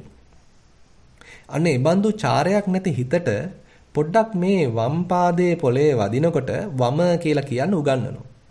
දකුණු පාදයේ පොළවේ වදිනකොට දකුණ කියලා උගන්වනවා. මෙතනක් තියෙන සංඥාවක්. දැන් මේ වම කියලා කියන්නේ අපි දාගත්ත සංඥාවක්. නමක්.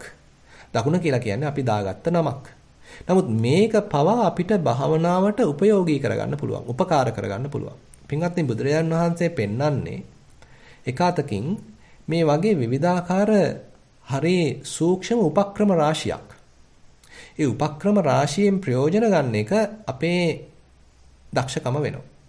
එහෙනම් අපි දැනට ඉන්නේ බොහොම වික්ෂිප්ත මනසකින් නම් අපි ඉන්න තැන බොහොම නිහතමානීව අවබෝධ කරගෙන ඒ වම් පාදයේ පොළවේ වදිද්දි වම කියලා අපේ හිත පොඩ්ඩක් හික්මව ගන්න උත්සාහන්ත වෙනවා. ඒකේ කිසි වැරද්දක් නැහැ. ඒක අපිට කරන මදිපුංචිකමක් නෙමෙයි. ඒක අපේ නුවණ අව탁සේරු කිරීමක් නෙමෙයි. ඒක මේ බාලාංශේ පන්තියේ වැඩක් නෙමෙයි. අපි සංකල්පමය රාමුවෙන් ගැලවෙන්න කරන උපක්‍රමයක්. දැන් අපි එතනින් පටන් අරගෙන අපි හිතමු කාලයක් මේක කරගෙන යනකොට එතකොට Tamanට තේරෙනවා මේ කොනේ ඉඳන් එහා කොනෙටම වම දකුණ කියන්නේ යන්න පුළුවන්. දැන් මේ දෙක පැටලෙන්නෙත් නැහැ. මේ මෙනෙහි කිරීමක් දැන් කරගෙන යනවා. ඒ මෙනෙහි කිරීම සහිතව දැන් මේ කොනේ ඉඳන් එහා කොනටම යන්න පුළුවන්. දැන් ඔන්න පොඩ්ඩක් සිහිය දියුණු වෙලා. හිතේ යම්කිසි පුංචියට ඒකාග්‍රතාවයක් ඇති වෙලා. ඉතින් දැන් එයා දිගට ඔහොම කරගෙන යනකොට එයාට තේරෙනවා දැන් වම දකුණු නොකියුවත් මට යන්න පුළුවන්. ඒක දැන් එයාම උත්සාහවන්ත වෙලා බලනවා. ඉතින් එයා පොඩි අවධානමක් කරන් වම දකුණ දැන් කියන්නේ. ඒ වුණොත් දැන් ඔන්න පොළවේ පාදයේ වදිනවා, වම් පාදයේ වදිනවා, එතනට හිත තියෙනවා. එතන හොඳට ඒ ගොරෝසු බව දැනෙනවා. ඒ ගොරෝසු ගතියට හිත තියෙනවා. දකුණු පාදයේ පොළවේ වදිනවා, එතන හොඳට ගොරෝසු බව දැනෙනවා. එතනට හොඳට එයා හිත තියෙනවා. දැන් හිත කතා කරන්නේ පුළුවන් තරම් ඒ ඇතුලේ කතාව සමනය කරගෙන වම දකුණ කියන්නේත් නැතිව නිශ්ශබ්ද මනසකින් මේ වම් පාදයේ පොළවේ වදිනකොට ඒ ස්පර්ශයේ හිත තියන්න. ඒ ස්පර්ශයේ අවධානය පවත්වන්න උත්සාහන්ත වෙනවා. දකුණු පාදයේ පොළවේ වදිනකොට ඒ ස්පර්ශයේ හිත තියන්න උත්සාහන්ත වෙනවා. දැන් පින්වත්නි මෙයා මේක පුහුණු කරනවා. දැන් කාලයක් ඒක පුහුණු කරනවා. දැන් එතකොට යාට පුළුවන්කමක් ලැබෙනවා. දැන් ඔන්න හිත එහෙ මෙහෙ දුවන ගතිය අඩු වෙලා අතීතයේ ගිහිල්ලා කතන්දර ගොතන ගතිය අඩු වෙලා අනාගතයට ගිහිල්ලා දවල් හීන බලන ගතිය අඩු වෙලා සැලසුම් හදන ගතිය අඩු වෙලා ඒ ගියත් ඉක්මනටම ආපහු ගෙදර එන ගතිය වැඩි වෙලා ඔන්න දැන් හිත ටිකක් හික්මිලා හිතේ යම්කිසි ඒකාග්‍රතාවයක් දැන් ඇති වෙලා හිත දැන් නිකන් තමන් එක්ක ඉන්න ගතියක් ඇති වෙලා ඉස්සෙල්ලා නම් එක මොහොතක් මේ කයත් එක්ක හිත රැඳුනේ නැහැ දැන් හිත එළියට ගිහිල්ලා ඉන්නවට වඩා දැන් අපි හිතමු මේ සක්මන් කරන කාල පරිච්ඡේදයේදී හෝ අඩුතරමින් ඒ හිත මේ කයත් එක්ක ඉන්නවා. අනිත් වෙලාවට ඉතින් තාමත් එහි මෙහි දුවනවා. හැබැයි දැන් පොඩ්ඩක් කියන දේ අහලා සක්මන් කරන කාල පරිච්ඡේදයේදී මේ කයත් එක්ක එහෙමත් නැත්නම් මේ පාදයේ ස්පර්ශයත් එක්ක හිත ඉන්න පටන් ගන්නවා. දැන් එතකොට වම දකුණ කියන්නේත් නැහැ. දැන් ඊට පස්සේ මේ ස්පර්ශය මූලික කරගෙන දැන් අපි යනවා. වම් පාදයේ ස්පර්ශ වෙනවා එතෙන්ට හිත තියෙනවා. දකුණු පාදයේ ස්පර්ශ වෙනවා එතෙන්ට හිත තියෙනවා. පින්වත්නි මෙහෙම කරගෙන යන්න හිත පොඩ අපේ අනසකට යටත් වෙන ගතියක් තියෙනවා. දැන් අපිට උවමනා නම් ඒතර උවමනා තැනට අපේ අවධානය යොමු කරන්න පුළුවන්. අපිට රූප පේනවා, ශබ්ද ඇහෙනවා, ගඳ සුවඳ දැනෙනවා, රසත් දැනෙන්න පුළුවන්. අනිකුත් নানা ප්‍රකාර ස්පර්ශයන් තියෙනවා. හිතරත් සිතුවිලි ඉඳලා හිටලා එන්නත් පුළුවන්. හැබැයි ඒ සියල්ල මැද්දේ ඒවට කිසිම වටිනකමක් දෙන්නේ නැතුව මේ පාදයේ ස්පර්ශයට මූලිකත්වය දීලා ඒ පාදයේ දැනෙන දෙයට අවධානය යොමු කළා මේ ගමන යන්න නැත්තම් මේ පුහුණුවේ යෙදෙන්න කෙනෙක් උත්සාහන්ත වෙනවා. දැන් මේක දිගට තවකව කරන්න දැන් මෙයා උත්සාහන්ත වෙනවා. දැන් මෙතනින් මේක මේ බලබලා ඉඳලා ප්‍රමාණවත් වෙන්නේ නැහැ. දැන් ඔන්න සතිය නම් තහවුරු වෙලා තියෙනවා. දැන් ඔන්න සම්පජඤ්ඤේ මේකට එකතු කරනවා. ඒ කියන්නේ මේ අරමුණ තව ටිකක් විග්‍රහ කරලා බලන්න උත්සාහන්ත වෙනවා.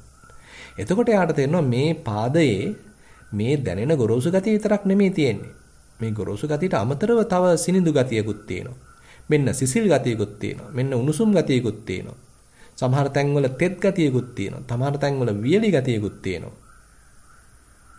කියලා අන්න එයා කලින් නොදකපු කලින් යාගේ අවධානයට ලක් නොවෙච්ච තව විස්තර ටිකක් තමන්ගේ අත්දැකීමට එකතු කරගන්න යා උත්සාහන්ත වෙනවා. එයා විමසලා බලනවා තව මොනවද මේ බලන්න තියෙන්නේ. පුංචි කුතුහලයේ මුසු වෙච්ච හැඟීමකින් මේ කටයුත්ත යා නිරත වෙනවා. දැන් මේක කරගෙන යන්න දැන් හිතට වෙන කතන්දර ගොතගතා ඉන්න වෙලාවක් නැහැ. දැන් හිතේ පූර්ණ අවධානය දැන් මේ කය යෙදෙන ක්‍රියාවේ තමයි යෙදලා තියෙන්නේ. එතකොට දැන් යාට තේරෙනවා තද ගති, රළු ගති, උණුසුම් ගති, සිසිල් ගති, ගොරෝසු ගති, සැහැල්ලු ගති, බර ගති. දැන් ඔන්න එක්තරා අන්දමකින් බොහෝම ප්‍රාථමික මට්ටමේ අත්දැකීමක් තමයි ලබන්නේ. මේ අත්දැකීමට කිසිම සිතුවිල්ලක් අවශ්‍ය නැහැ. මේ අත්දැකීමට කිසිම සංකල්පයක් අවශ්‍ය නැහැ. මේ අත්දැකීම ලබන්න පොතකින් පතකින් ලැබපු දැනුමක් අත්‍යවශ්‍ය නැහැ. අපි ඉගෙනගත්ත භාෂාවක්වත් මේ අත්දැකීමට අවශ්‍ය නැහැ. මේක ඇවිල්ලා ඍජු අත්දැකීමක්. ඒකයි භාවනාමය අත්දැකීමක් කියලා කියන්නේ. ඒතොර එතන තියෙන්නේ බොහොම සංසුන් හිතක්. ඒ සංසුන් හිතින් දැන් ඒ ලබන ඍජු අත්දැකීම හොඳින් විමසා බලනවා. අන්න එතන තමයි පින්වත්නි බුදුරජාණන් වහන්සේ අර මතක් කරන්නේ ඉති පටිසංචික්කති. දැන් එතකොට ඒ ක්‍රමානුකූලව බොහොම සංසුන් මනසකින් ඇතුලේ කතාව සමනය වෙච්ච මනසකින් කිසිම හිතේ තියෙන අදහසක් ඒකට දාන්නේ නැතිව අපේ හිතේ තැම්පත් වෙලා තියෙනවා විවිධාකාර අදහස්. මේක මෙහෙම වෙන්න ඕනේ, මේක අරම වෙන්න ඕනේ, මේක සුදු පාටයි, මේක රතු පාටයි, මේකේ අරම දැනෙන්න ඕනේ, මේක මෙහෙම දැනෙන්න ඕනේ කියලා নানা ප්‍රකාර අදහස් අපේ ඔළුවේ තැම්පත් වෙලා තියෙනවා. ඒ කිසිම දෙයක් මේ අත්දැකීමට මිශ්‍ර කරන්නේ නැතිව මේ අත්දැකීමේ යථා ස්වභාවය, ඒ ඍජු අත්දැකීමේ යථා ස්වභාවය ඒ හැටියෙන්ම තේරුම් ගන්න. අන්න කෙනෙක් උත්සාහන්ත වෙනවා. මෙන්න මෙතන තමයි පින්වත්නි හරිම පිරිසුදු අන්දමින් ඒ අත්දැකීම තේරුම් ගැනීම වෙන්නේ. දැන් උදාහරණයක් වශයෙන් කියනවා නම් අපි හිතමු යම්කිසි විද්‍යාඥයෙක් මොකක් හරි පරීක්ෂණයක් කරන්න ගියාම එයා ඒ පරීක්ෂණයට ලක් වෙන දේ වෙන පිටින් ආපු දේවල් වලින් දූෂිත වෙලා තියෙනවා නම් ඒවත් එක්ක මිශ්‍ර වෙලා තියෙනවා නම් එයාට ඒ පිරිසුදු අවබෝධයක් නැත්නම් පිරිසුදු පරීක්ෂණයක් කරන්න හැකියාවක් නැහැ. ඒ හැරත් එයාගෙම හිතේ එයා හදාගත්ත සංකල්ප තියෙනවා නම් එයා දැනටමත් හිතාගත්ත දේවල් තියෙනවා නම් ඒ හිතාගත්ත දේ නම් මේ ඔප්පු කරන්න යන්නේ. එතකොට ඉතින් පිරිසුදු පරීක්ෂණයක් සිද්ධ වෙන්නේ නැහැ. දැන් මෙතන මේ ඉතිපටි සංචික්කති කියන වචනේ පවා බුදුරජාන් වහන්සේ අවධාරණය වෙලා තියෙන්නේ දැන් මේ අත්දැකීම බොහොම පිරිසුදු අත්දැකීමක් විදිහට ලබන්න මේ තැනත්ත උත්සාහන්ත වෙනවා. එයාගේ හිතේ තියෙන සංකල්ප රාමු මේක අස්සට ඔබන්න යන්නේ නැහැ. එයාගේ තේරුම් අරන් තීච්චේ පොතේ දැනුම දැන් මේ අවස්ථාවේදී එතෙන්ට ඔබන්න යන්නේ නැහැ. මේකත් එක්ක මේ අත්දැකීමත් එක්ක මිශ්‍ර කරන්න යන්නේ නැහැ.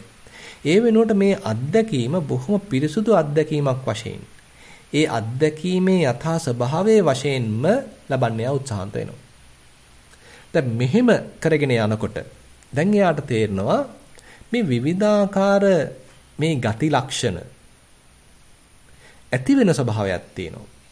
මේ පාදයේ එසවිලා තියෙද්දි දැනුන් නැති ස්වභාවයක්, ගති ලක්ෂණයක් පාදයේ ස්පර්ශ වෙනවත් එක ඔන්න දැනෙන්න පටන් ගන්නවා. ඒ වගේමයි මේ පාදයේ විවිධ තැන්වල විවිධ මට්ටම් වලින් විවිධ තීව්‍රතාවයන්ගෙන් මේ ලක්ෂණය දැනෙනවා. අපි උදාහරණයක් වශයෙන් තද ගතිය ගත්තොත් අපි හිතමු මුලින්ම ස්පර්ශ වෙන්නේ පාදයේ විනුම නම් ඒ විනුම ප්‍රදේශයේ සමහරවිට බොහොම දැඩි තීව්‍රතාවයකින් මේ තද ගතිය දැනෙනවා. ඊට පස්සේ චුට්ටක් පාදයේ පොළවේ පතිත වෙනකොට තහවුරු වෙනකොට ඊට වඩා ටිකක් අඩු ප්‍රමාණයකින් දැනෙනවා. ඒතර අර කලින් දැනෙච්ච තීව්‍ර තද ගතිය දැන් අවසන් වෙලා. ඒ වෙනුවට දැන් ඊට වඩා ටිකක් මුරුදු තද ගතියක් ඊට වඩා අඩු තද ගතියක් ඔන්න දැන් දැනෙනවා. ඒකත් දැන් තව මොහොතකින් අවසන් වෙලා. එතකොට මෙයාගේ හිතේ සම්පජඤ්ඤය වැඩෙන්න වර්ධනය වෙන්න අතිශය සූක්ෂම මට්ටම් වලින් මේ පාදයේ මේ සුළු වර්ගඵලයේ තුල උනත් සියුම් ප්‍රමාණ වලින් එයාට මේ තද ගති රසක් අන්න දැන් හඳුන ගන්න අවස්ථාව සැලසෙනවා. ඒ තද ගති රස එතන හට ගන්නවා, එතන නැති වෙලා යනවා. එතකොට දැන් මුලින්ම ඉති රූපස්ස සමුදයෝ ඉති රූපස්ස අත්තගමු. එතකොට මුලින්ම එයා මේ රූප ස්වභාවයන් තමයි හඳුනගන්නේ. දැන් රූප ස්වභාවයන් කියලා කිව්වහම පින්වත්නි, පඨවි ආපෝ තේජෝ වායෝ කියන ප්‍රධාන ඒ සතර මහා භූතයන් අනුසාරයෙන් තමයි සාමාන්‍යයෙන් දහමේ මේ රූප ස්වභාවය පෙන්ලා දෙන්නේ. එතකොට ඒ සතර මහා ධාතුන්ගේ ක්‍රියාකාරීත්වය තමයි අපි මේ හඳුනගන්නේ. තද ගති, රළු ගති, බර ගති, සැහැල්ලු ගති, ගොරෝසු ගති, සිනිඳු ගති හරහා අපි පඨවි ධාතුවක් හඳුන ගන්නවා. ඊළඟට පිඬු කරන ගති, ගලාගෙන යන ගති, ඒව හරහා අපි ආපෝ ධාතුවක් හඳුන ගන්නවා. ඊළඟට උණුසුම් ගති, සිසිල් ගති හරහා අපි තේජෝ ධාතුවක් හඳුන ගන්නවා. ඊළඟට සැලෙන ගති, සෙලවෙන ගති, කම්පණය වෙන ගති හරහා අපි වායෝ ධාතුවක් හඳුන ගන්නවා. එතකොට අපිට මේ නම් ටිකේ නෙමෙයි වැදගත්කම තියෙන්නේ. ඒ ධාතුන්ගේ ලක්ෂණ හරහා තමයි අපි මේ රූපස්කන්ධය හඳුනගන්නේ. දැන් මේ කතා කරන්නේ සංකල්පමය මට්ටමක් නෙමෙයි. අපි අර පටන් ගත්තේ සංකල්පමය තැනකින් උනාට දැන් අපි බහින්නේ, දැන් අපි යොමු වෙලා තියෙන්නේ බොහොම සියුම් ඒ සංකල්පයන්ගෙන් බැහැර වෙච්ච අපේ හිතේ තිබිච්ච ඒ දහසකුත් අනේකාකාර සංඥාවන්ගෙන් දුරු වෙච්ච බොහොම පිරිසුදු මට්ටමක ධාතු ස්වභාවයක් තමයි දැන් අපි මේ හඳුනගන්නේ. ඒතර මෙන්න මේ ධාතු ස්වභාවය මුලින් හඳුනා ගැනීම වැදගත්. ඉති රූපං කියලා කියන්නේ ඒකයි. ඒතර මෙන්න මේ ධාතු ස්වභාවය යෝගාවචරයේ මුලින් හඳුන ගන්න අවශ්‍යයි. ඉතින් ඒක හඳුන ගන්න නැතුව අපිට එකපාරටම බෑ අනිත් සංඥාවක් තේරුම් ගන්න. ඉස්සෙල්ලා යා මේ සංකල්පමය රාමුවෙන් බැහැර වෙලා ඒ සම්මුති ලෝකෙන් අයින් වෙලා හිතින් හදාගත්ත ලෝකෙන් අයින් වෙලා මේ මොහොතේ සිදුවෙන මේ ධාතු ක්‍රියාකාරීත්වය හඳුනා ගන්න අවශ්‍යයි. ඒවා හඳුනා ගනිමින් වාසය කරනකොට තමයි යාට තේරෙන්නේ මේ ධාතු ස්වභාවයන් හටගන්නා ස්වභාවයක් තියෙනවා. හටගන්නා තත්වයක් තියෙනවා. යම් හේතු කාරණා හරහා මේ ධාතු ලක්ෂණේ ඔන්න දැන් පහළ වුණා. කලින් තිබුණේ නැහැ. ඔන්න දැන් හැබැයි පහළ වුණා. කලින් තද ගතියක් දැනුන්නේ නැහැ. දැන් ඔන්න මේ තද ගතිය දැනෙනවා. කලින් රළු ගතියක් දැනුන්නේ නැහැ. ඔන්න දැන් රළු ගතිය දැනෙනවා. කලින් උණුසුම් ගතියක් දැනුන්නේ නැහැ. ඔන්න දැන් උණුසුම් ගතිය දැනෙනවා. කලින් සිසිල් ගතියක් දැනුන්නේ නැහැ. ඔන්න දැන් සිසිල් ගතියක් දැනෙනවා. මේ කලින් නොතිබී හට ගැනීම අහුත්වා සම්බොන්ති කියලා කියනවා. කලින් නොතිබී හට ගන්නා ස්වභාවය ඔන්න යෝගාවචරයේ තේරුම් ගන්නවා. දැන් ඒක தත්ත්වය තේරුම් ගනිමින් ඒ තනත්තා වාසය කරනවා. සමුදය ධම්මානුපස්සීවා රූපස්මින් විහෙරති. සමුදය ධම්මානුපස්සීවා කායස්මින් විහෙරති කියලා ඉතින් බුදුරජාණන් වහන්සේ විස්තර කරනවා. මේ කායානුපස්සනාවේ අපි එක පැත්තකින් දැන් ධාතු මනසිකාරයක මේ වාසය කරන්නේ. හතිපත්ඨානයේ පැත්තෙන් කියනවනම්. දැන් එයා ඒ සමුදය පක්ෂය දකිමින් වාසය කරද්දී එයාට තේරෙනවා මේ ඇති වෙනවා තමයි. හැබැයි මේක නැති වෙනවත් එක්ක. ඇති වෙලා දිගට පවතින්නේ නැහැ. මේ තද ගති ඇති වුණා ඒත් එක්කම ඔන්න නැතිත් වෙනවා. බොහොම ෂණයෙන් එයා නැති වෙලා යනවා. රළු ගති ඇති වුණා ඔන්න රළු ගතිය නැතිත් වුණා. උණුසුම් ගතිය ඇති වුණා උණුසුම් ගතිය නැති වුණා. සිසිල් ගතිය ඇති වුණා ඔන්න සිසිල් ගතිය නැති වුණා. ඉති රූපස්ස අත්තගමු. එතකොට මේ රූපස්කන්ධයේ නැත්නම් මේ සතර මහා ධාතුන්ගේ ඇතිවීම ස්වභාවය. මේ සතර මහා ධාතුන්ගේ නැතිවීම ස්වභාවය දකිමින් වාසය කරන්න අන්න යෝගාචරයේ පොඩ ඉගෙන ගන්නවා. දැන් කායानुපස්සනාව ගැන කියනවා නම් සමුදය ධම්මානුපස්සීවා කායස්මින් විහෙරති වය ධම්මානුපස්සීවා කායස්මින් විහෙරති සමුදය වය ධම්මානුපස්සීවා කායස්මින් විහෙරති කියලා බුදුරජාණන් වහන්සේ විස්තර කරනවා. එතකොට මොකද්ද වෙන්නේ?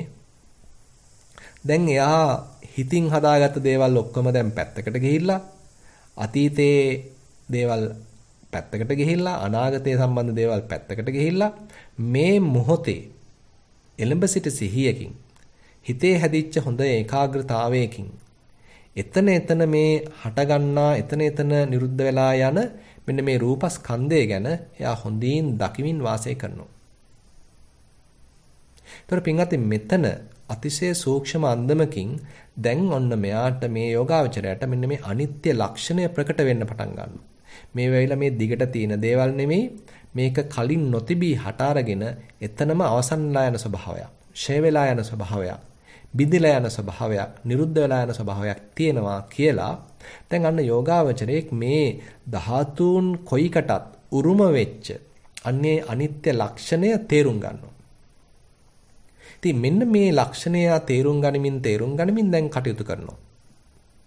එතකොට ඒක යා සමහරවිට තේරුම් ගන්න පටන් ගත්තේ අපි හිතමු පටවි ධාතුවකින්, පටවි ධාතු ලක්ෂණයකින්. හැබැයි එයාට ඒක තව පැතිරෙන්න සමහරවිට වැඩි කාලයක් යන හේකුත් නැහැ. මොකද මේ එකම ස්වභාවයක් තමයි අනිත් ඒවාත් පෙන්눔 කරන්නේ. ඉතින් පොඩ දැන් එයාට තේරුණා. දැන් එයා පටන් ගනිද්දි තේරුණා ඔන්න තද ගතිය කියන එක නම් හරි මොහොතකින් ඇතිලා නැතිලා ගියා. හැබැයි තව හොඳට හිත සූක්ෂම කර හිතේ සමාධිය දියුණු වෙලා මේ සම්පජඤ්ඤය දියුණු වෙලා මේ දිහා සූක්ෂමව දකින්න අන්න ඊට අමතරව දැන් මේ රළු ගතියක් ඇතිලා නැතිලා යන හැටි. උණුසුම් ගතියක් නැතිලා යන හැටි. සිනිඳු ගතියක් ඇතිලා නැතිලා යන හැටි. ගොරෝසු ගතියක් ඇති වෙලා නැතිලා යන හැටි. මේ හැම දෙයකම අන්නේ අනිත්‍ය ලක්ෂණය අන්නේ යෝගාවචරයට ප්‍රකට වෙන්න පටන් ගන්නවා. තැපින්වත්නි මේ එන අවබෝධය එයාට මේ සක්මනට විතරක් සීමා වෙන්නේ නැහැ. එයා තුල එක්තරා අන්දමක චර්යාමය වෙනසක් මේ භාවනාව හරහා ඒ තැනත්තා දැන් භුක්ති විඳිනවා. මොකද හිත බොහෝම නිස්කලංක කරගෙන සංසුන් කරගෙන ඒකාග්‍ර කරගෙන ඇතුලේ කතාව සමනය කරගෙන වඩපු පුහුණුවක් තමයි මේ තියෙන්නේ. වඩපු දහමක් තමයි දැන් මේ තියෙන්නේ. දියුණු වෙච්ච විපස්සනා නුවණක් තමයි දැන් මේ යෝගාවචරය සතුව තියෙන්නේ. ඉතින් එයා තුල මේ අනිත්‍ය සංඥාවක් වැඩිම එයාගේ විවිධාකාර අනෙකුත් චර්යාවන් හරහාත් ප්‍රතිරූපණය වෙනවා. එයා කලින් තරම් දැන් දේවල් අල්ල බදා ගන්න යන්නේ නැහැ. එයා මේ දිනදා කටයුතු වලදීත් එයාගේ එක්තරා අන්දමක චරිතයේ යම් වෙනස්කම් පහළ වෙලා. අන්න එහෙමනම් අපිට තේරුම් ගන්න පුළුවන් මෙයා තුල නිවැරදි විපස්සනාවක් දැන් වැඩෙනවා. එයා දැන් කලින් තරම් දේවල් වලට ඇලුම් කරන ඒවා කෙරෙහි විශේෂයෙන් රාගයෙන් බැඳීගෙන, ද්වේෂයෙන් ගැටීගෙන ඉන්න ස්වභාවයක් නැහැ. හිත ඒ වෙනුවට දැන් අනිත්‍යත්වයක් අත්දකින්නවා. දැන් මේ පරමාර්ථ මට්ටමින් දැකපු අනිත්‍ය ලක්ෂණය අර සම්මුති මට්ටමෙත් යෙදෙනවා. ගෙවල් දොරවල් සම්බන්ධයෙන් වෙන්න පුළුවන්, යාන වාහන සම්බන්ධයෙන් වෙන්න පුළුවන්, අනිකුත් ලෝකේ තියෙන දේවල් සම්බන්ධයෙන් වෙන්න පුළුවන්. මේ කොයි දේ ගැන වුණත් දැන් එයා මේ අනිත්‍ය දෘෂ්ටි කෝණයෙන් බලන බැල්මක් දැන් එයාගේ හිතේ ගොඩ නැගෙනවා. අපි පටන් ගත්තේ ඇත්තටම සම්මුති මට්ටමකින් ඒ හරියෙම ගොඩනගාගෙන තමයි අපි ආවේ. ඊට පස්සේ මේ බොහොම සංකල්පමය රාමුවක හිර වෙලාම තමයි අපි පටන් ගත්තේ. වම දකුණ කියලා තමයි පටන් ගත්තේ. හැබැයි දැන් ඒවා අභිබවා ගිල බොහොම විනිවිද යන බැල්මක් කරහා, විනිවිද යන දහමක් කරහා, විනිවිද යන පුහුණුවක් කරහා මේ යෝගාවචරයා දැන් අනිත්‍ය ලක්ෂණයක් හොඳට හිතේ තහවුරු කරගෙන ඒක ප්‍රත්‍යක්ෂ අවබෝධයක් බවට පොඩ පත් කරගෙන ඒක දැන් එයා යොදනවා අනිකුත් තමන්ගේ ජීවිත කටයුතු වලදී පවා. තමන්ගේ සාමාන්‍ය එදිනදා අත්දැකීම් වලදී පවා ඒක එයා යොදනවා. අන්න එයාගේ හිතේ එයා තුල යම් චර්යාමය වෙනසක් පවා ඇති වෙන්න පටන් ගන්නවා. ඉතින් ඒ නිසා බුදුරජාන් වහන්සේ පෙන්වන්නේ මේ ඉති රූපං ඉති රූපස්ස සමුදයෝ ඉති රූපස්ස අත්තගමෝ මේ රූපස්කන්ධය ගැන වුණත් ඔය තරම් බොහොම සියුම්ම මේ දේ ක්‍රියාත්මක වෙන්න මෙන්න මේ අනිත්‍ය ලක්ෂණය වැඩෙන්න එයා මේ රූපස්කන්ධය කෙරෙහි ඒ කලින් තරම් ඇලෙන ගතියක් බැඳෙන ගතියක් ඒක තමාගේ කියා ගන්න ගතියක් එහෙම පහළ වෙන්න විදිහක් නැහැ. මොකද මොහොතක් පාසා ඇතිලා නැතිලා යන ස්වභාවයක් තියෙන්නේ. දැන් එයාට මේ අනිත්‍ය ලක්ෂණය මේ තමන් අත්දකින රූපස්කන්ධයේ පමණක් නෙමෙයි. නැත්නම් තමන්ගේ කියා ගන්න රූපස්කන්ධයේ පමණක් නෙමෙයි. මේ එළියේ තියෙන බාහිර රූපයේ පවා දැන් එයාට තේරෙන්න පටන් ගන්නවා. අනුමාන ඥානයකින් පවා එයාට වැටහෙන්න පටන් ගන්නවා. මෙතන තියෙනෙත් හුදෙක් ධාතු ස්වභාවයක්, එළියේ තියෙනෙත් හුදෙක් ධාතු ස්වභාවයක්. කියලා අන්න එයාට පොඩ වැටහෙන්න පටන් ගන්නවා. දැන් පින්වත්නි මේ වගේ දේවල් වැටහෙන්න මේ දැනත්තාගේ හිතේ අවබෝධයේ මත පදනම් වෙච්ච එපා වීමක් තමයි සිද්ධ වෙන්නේ. අවබෝධයේ මත පදනම් වෙච්ච කලකිරීමක් තමයි සිද්ධ වෙන්නේ.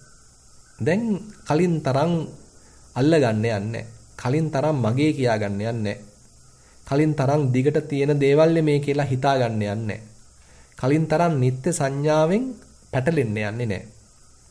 දැන් මෙහෙම කටයුතු කරන යෝගාවචරයා දැන් තවත් මේක දිගට කරගෙන ගියොත් බුදුරජාණන් වහන්සේ විස්තර කරනවා යම් අවස්ථාවකදී හොඳට මේ අනිත්‍ය ලක්ෂණය ප්‍රකට වෙලා ඒකේ තියෙන යහුසුළු භාවය, ෂණභංගුර භාවය, මොහොතක් පාසා ඇතිලා නැතිලා යන ස්වභාවය, බිඳි යන ස්වභාවය යෝගාවචරයට බොහොම තීක්ෂණ අන්දමින්, බොහොම ශීඝ්‍ර අන්දමින් ප්‍රකට වෙන්න මේවැයි නිමිති ගන්න බැරි තත්වයක් දක්වා මේක වර්ධනය වෙන්න පුළුවන්. මං කලිනුත් මතක් කළා අපි නිමිති ගන්නේ නිත්‍ය සංඥාව නිසා. දැන් මේ යෝගාවචරය වඩන්නේ යාගේ හිතේ දියුණු වෙන්නේ අනිත්‍ය ලක්ෂණය. අනිත්‍යත්වය පිළිබඳ ගැඹුරු අවබෝධයක්. ඒ අනිත්‍ය ලක්ෂණය ප්‍රකට වෙන්න එයාට ලැබෙන අත්දැකීම තුලින් නිමිති ගන්න බැරි තත්වයක් ඒ යෝගාවචරයේ හිතේ ඇති වෙන්න පුළුවන්. එතකොට දැන් සියල්ල බිඳි යනවා මොහොතක් පාසා ඇති වෙවි නැති වෙවි යනවා. ඒකේ තියෙන ශීඝ්‍රතාවය නිසාම මේක මේ මොන ධාතුවද කියලාවත් හඳුනා ගන්න බෑ. මේක අහවල් ධාතුවේ කියලා හඳුනා ගන්න බෑ. කලින් නම් මේක පටවි ලක්ෂණයක්, මේක ආපෝ ලක්ෂණයක් කියලා යම් අවබෝධයක් නිකන් යටින් වගේ තිබුණා. නමුත් දැන් එහෙමවත් හිතා ගන්න බෑ. එච්චරට ශීඝ්‍රයෙන් මේක සිද්ධ වෙනවා.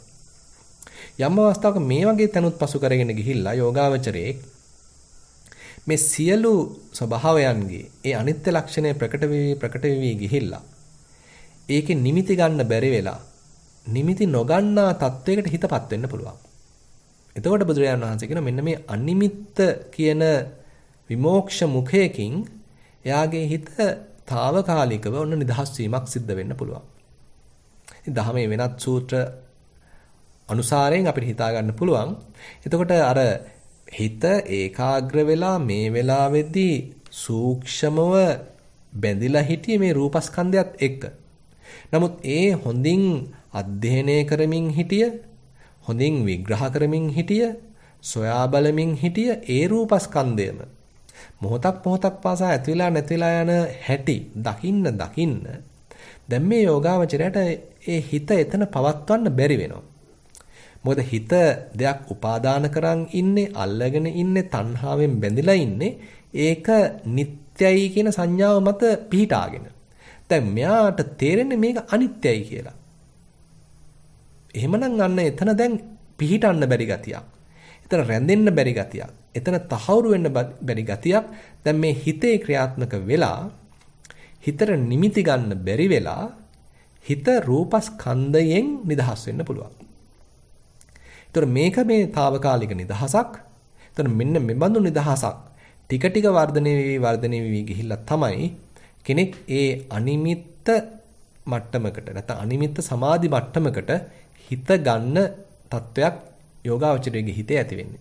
ඉතින් මේ වගේ මට්ටම් පවා තව දීර්ඝ වශයෙන් පවත්වමින් ඒවා ප්‍රගුණ කරමින් ගිහිල්ලා තමයි අනිමිත්ත චේතෝ විමුක්තියක් දක්වා කෙනෙක්ගේ හිතේ දහමක් ප්‍රගුණ වෙන්නේ. ඉතින් මේ වගේ මට්ටම් හරහාත් ගිහිල්ලා තමයි හිතේ පහළ වෙන විවිධාකාර කෙලෙස් ස්වභාවයන් දකිමින් වේදනා ස්කන්ධයේ ස්වභාවයන් දකිමින් හිතේ පහළ වෙන নানা ප්‍රකාර චිත්ත ස්වභාවයන් දකිමින් ඒවැයේ තියෙන අනිත්‍ය ස්වභාවය දකිමින් ඒවැයනුත් හිත මෑත් කරගනිමින් ඒවැයනුත් හිත නිදහස් කරගනිමින් තමයි එහෙමනම් මේ බුදුරජාණන් වහන්සේ පෙන්නන ඒ සබ්බං කාමරාගම් පරියාදියති සබ්බං රූපරාගම් පරියාදියති. සබ්බං භවරාගම් පරියාදියති. සබ්බං අවිජ්ජං පරියාදියති. සබ්බං අස්මිමානං පරියාදියති. සමූහන්තිති. කියන වගේ ඒ අතිශය සූක්ෂමව අපිව වෙලාගෙන තියෙන ඒ කාමරාගය, රූපරාගය, භවරාගය, අවිද්‍යාව, අස්මිමානය වගේ මේ බොහොම සියුම් සංයෝජන මට්ටම් විවිධාකාර කෙලෙස් මට්ටම් අපේ හිතින් අතුගාලා දාන්න. අපේ හිත ඒ කෙලෙසුන්ගෙන් දුරු කරගන්න, පිරිසුදු කරගන්න, කෙලෙසුන් ඉවත් කරගන්න, ප්‍රහාණය කරගන්න කෙනෙකුට යෝගාවචරයට අවස්ථාව සැලසෙන්නේ. ඒ නිසා පින්වත්නි මේ අනිත්‍ය සංඥාව කියන එක මේ භාග්‍යවතුන් වහන්සේගේ දහමේ තියෙන අතිශය ප්‍රබල ඉගැන්වීමක්. අන්න ඒ බඳු අතිශය ප්‍රබල ඉගැන්වීමක් තමයි දැන් මේ සූත්‍රයේදී මේ ගිරිමානන්ද ස්වාමීන් වහන්සේට මතක් කරලා දෙන්න කියලා බුදුරජාණන් වහන්සේ ආනන්ද ස්වාමීන් වහන්සේට මුලින්ම උගන්වන්නේ. ඉතින් ඒ කාරණාවල ඊළඟ කොටස් අපි ඉදිරි දිනවලදී සාකච්ඡා කරමු. ඉතින් අද අපි විශේෂයෙන්ම සැලකිලිමත් උනේ, ඉගෙන ගන්න උත්සාහන්ත උනේ, මේ බුදුරජාණන් වහන්සේ පෙන්වන දහමින් මතු කර ගන්න උත්සාහන්ත උනේ මෙන්න මේ අනිත්‍ය සංඥාව අපි තුල ක්‍රමානුකූලව වඩන්නේ කොහොමද කියන කාරණාව. ඉතින් අපි මේ කාරණා හොඳින් තේරුම් අරගෙන අපි කරගෙන යන භාවනාවටත් මේ භාගතුන් වහන්සේගේ උපදෙස් අපේ ජීවිතවලට එකතු කරගෙන ඒ තුලින් අපේ හිතේ තියෙන නිත්‍ය සංඥාවන් දුරු කළා මේ අනිත්‍ය සංඥාව ක්‍රමානුකූලව වර්ධනය කළා අපි තුලත් ගැඹුරු දහමක් මතු කරගන්න අපි උත්සාහන්ත වෙමු. ඒ සඳහා මඟ පෙන්වීමක්, දිරිගැන්වීමක් අද දින ධර්මදේශනාවෙන් සිදු වේවා කියලා ප්‍රාර්ථනා කරමින් අද ධර්මදේශනාව අවසන් කරනවා. සියලු දෙනාටම තෙරුවන් සරණයි.